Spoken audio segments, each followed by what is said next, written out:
Hello Mallards! I don't know what day you're watching this, but it has been another day for me. But I'm back to tell you more about Secret Invasion because I have watched another episode. This is my recap for episode 4, my live tweets, my thoughts as I was watching the episode. I started by saying that I like to watch the recaps because they always tell me what is going to be important in this episode. And so I enjoy seeing what they think is valuable. My next comment is, I knew Gaia wasn't dead. She made herself super. You go, girl. I have a feeling that Gaia is gonna have to be the one to save the day, because we all know that Talos and Nick Fury really can't pull themselves together and get over their egos enough to do much of anything. So it's a good thing that she's super and she's going to be able to help everybody.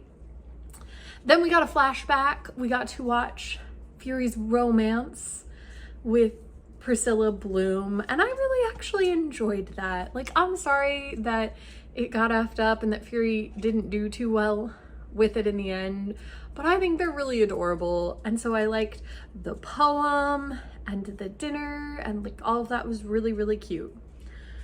And then my mind was blown because Rhodey is a Skrull. How long has he been a Skrull? I don't know. I was thinking a lot about it, right?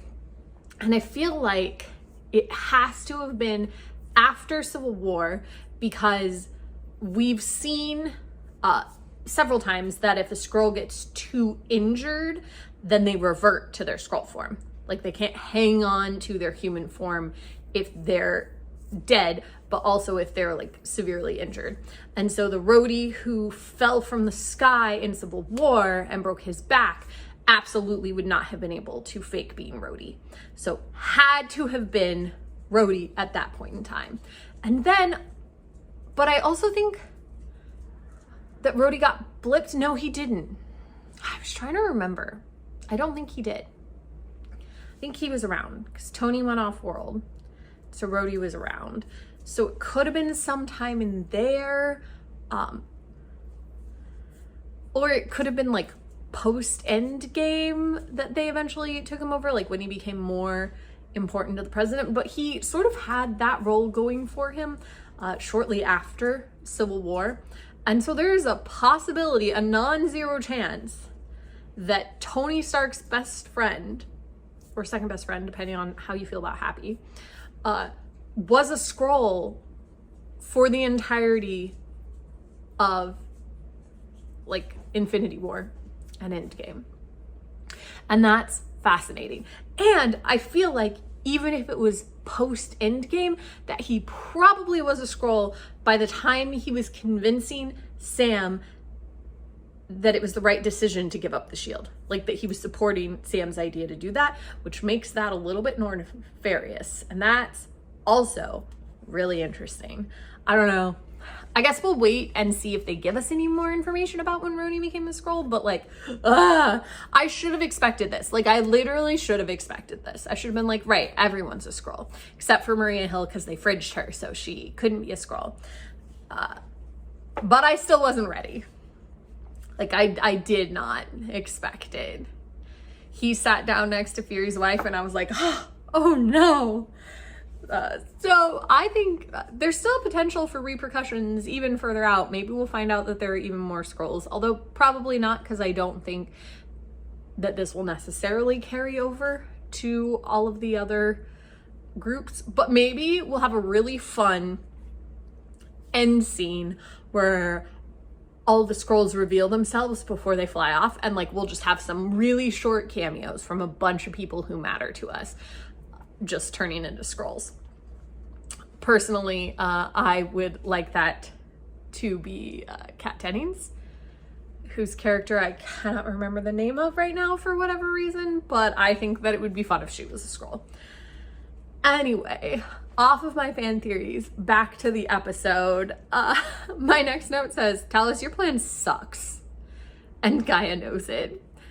And when Gaia was like, you're delusional, and walked away, I was like, power to you, girl.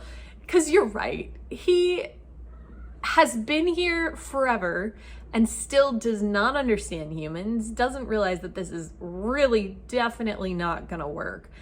And it's a terrible plan. And I do not understand how he doesn't realize that it's a terrible plan, but it is a terrible plan. So I hope that Gaia figures out her own stuff and that it gets them a planet, because they do deserve it. The tea with Fury's wife was awkward, but also beautiful, and it was clear that they really do love each other. And I liked the story of how Priscilla became Priscilla, and like the promises she made and how she chose that body. I thought it was really beautiful and really sweet. And then the poem, and then them shooting each other, but not, like, both of them deciding to miss, I also really enjoyed. I really liked Fury's lines. It's like, I'm not sure if this means we should be getting a divorce or renewing our vows. I vote for renewing your vows. But then Fury did this awkward thing where she was like, would you have loved me even if I had kept my scroll form? And he was like, I guess we'll never know. And I wanted to be like, sir, yes, you would have. Don't be like that. Upsetting. Anyway, I feel like he felt like it was a really cool line, and I felt like it was rude and unnecessary, and he could have just said, yes. I was frustrated. But I hope that Priscilla survives and that we see her at the end of this, because she deserves to. She's awesome. And I liked that she stuck to her love and didn't kill Fury, even though it's what would have technically been in line with what's helping her species. So I liked that a lot. Then it's just more about me thinking about Rhodey being a Skrull. But Rhodey playing dirty. Showing that clip of like fake Fury killing Maria Hill. Whoo, man. That was harsh. Really, really, really harsh. So I really enjoyed that. I thought that that was really bad. And just like a good outline of how far off like things have gotten.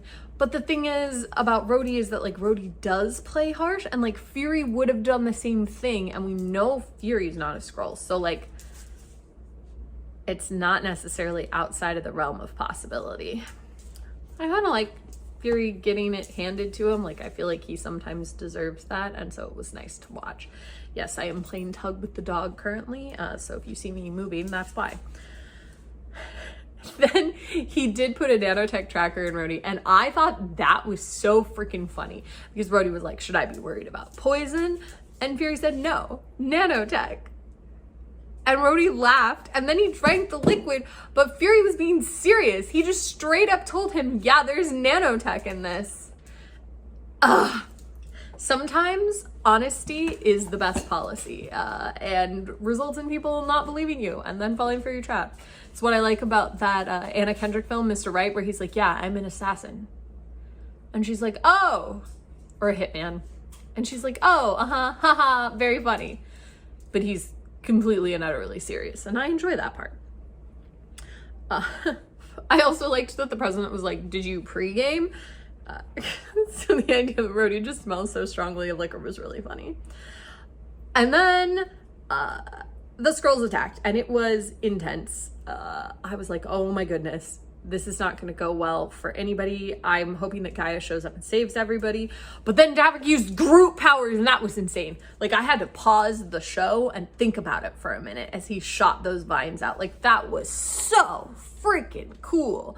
I loved it. I can't wait to see if they have some other powers that we like haven't heard about just waiting in the wings. Like, I think that that'll be really fun. Then when Talos is breaking into the president's vehicle, he gets shot. And like I discussed, like if you're severely injured, you like revert to your Skrull form. And so he's like half reverting to being a Skrull. And one of the other military guys is like, an alien who's trying to get to the president, get him. And Fury's like, don't. He's my friend. He's with me. And I was thinking, one of the main heroes of Earth is literally a god from another realm. Like, aliens are not something you're unfamiliar with. We encounter them a lot.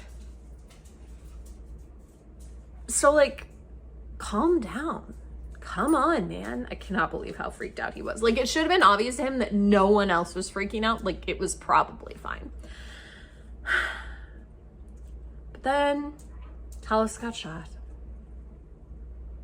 And then he got shot again. And at least Fury knows Gravik is super, but Talos is dead. And I feel really sad for him. I mean, like, he's been messing up and clearly doesn't know what he wants and has got some major issues, but that doesn't necessarily mean he should die. And I'm a little sad that he's dead. But I guess that does mean that it's all up to Gaia now to save the entire everything, the whole universe. She's got to do it all. So I look forward to seeing her fix everything in the next 2 episodes and Fury get in the way of that. I hope you enjoyed this discussion of episode 4 of Secret Invasion. Like I said, these are unedited. So if you enjoyed the episode, or if you have other thoughts, or if you think you know when Rhodey became a Skrull, like, leave it in the comments. I'm really curious. And I will see you tomorrow.